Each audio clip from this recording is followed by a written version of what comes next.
Today we're going to start talking about subtracting integers. And subtracting integers, those rules are not the same as adding integers, but you will use some of those addition rules within here. So first of all, subtraction is the same as adding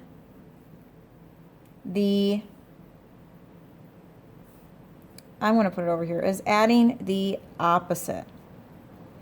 And one thing that we learned about opposite, and I've used this term before, is inverse operation. And the inverse operation is the opposite. And we talked about that with the inverse operation of 3 would be to add a negative 3.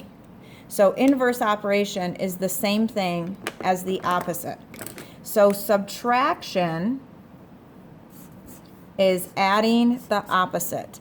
And there is a property that is called the add op property. And that's because you will add the opposite. So it's called the add op property because you are adding the opposite. This only applies with subtraction. Okay? So kind of when you were in 6th grade and you learned, maybe in 5th grade, and you learned how to divide using fractions, you learned a little saying, keep it, change it, flip it. Okay? The same thing is kind of true when you have a subtraction problem with integers. You're going to keep the first number the same. And we're going to jot these down here. Okay? Keep the first number the same. He's not going to change at all. Okay, we're going to keep him the same. So I'm going to start rewriting this. So if I keep him the same, I'm going to keep a negative 3. But the second thing we need to do is we are going to change the subtraction sign. Change the subtraction sign to addition. And that's part of the adding the opposite. That's part of the adding part. So if I had a subtraction sign here, I need to change that sign to an addition sign. Then, and you cannot do one of these two steps without doing the other one. You have to do both. So then I'm going to change the sign of the next number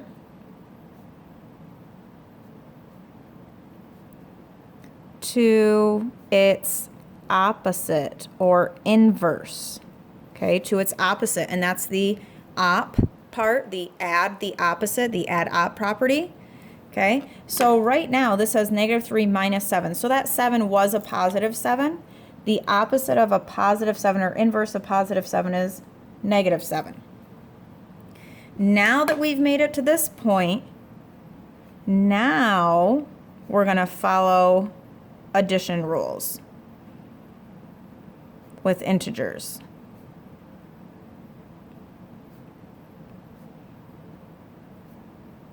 So very important, you cannot change subtraction to addition unless you also change the next one to its opposite.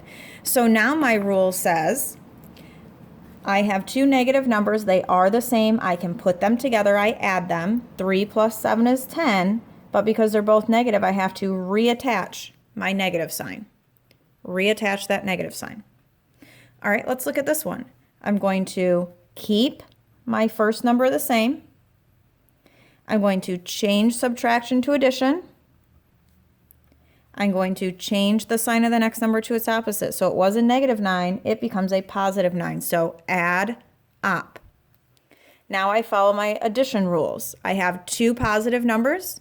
So I'm going to add them together and reattach my positive sign.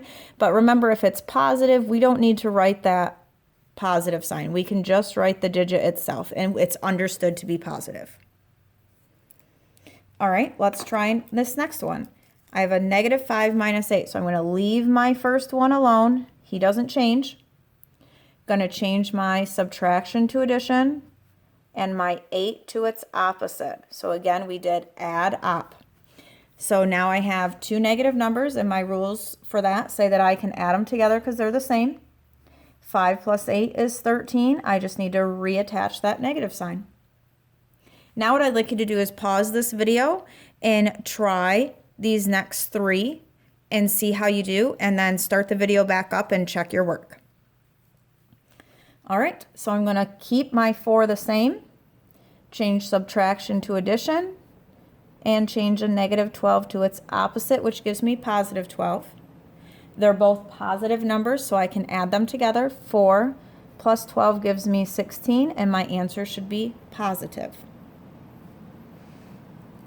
2 minus 12, I'm going to keep my first number the same. I changed subtraction to addition. I changed my next number to its opposite. So it did say 2 minus 12 as a positive, so I had to change it to a negative. Now my rules for addition say if I have one of each, I have to subtract them. I can't put them together because they're not both the same. So 12 minus 2 is 10, and 12 is bigger and it's negative, so my answer, my 10, should be negative. And then my last one, I keep my first number the same, change subtraction to addition.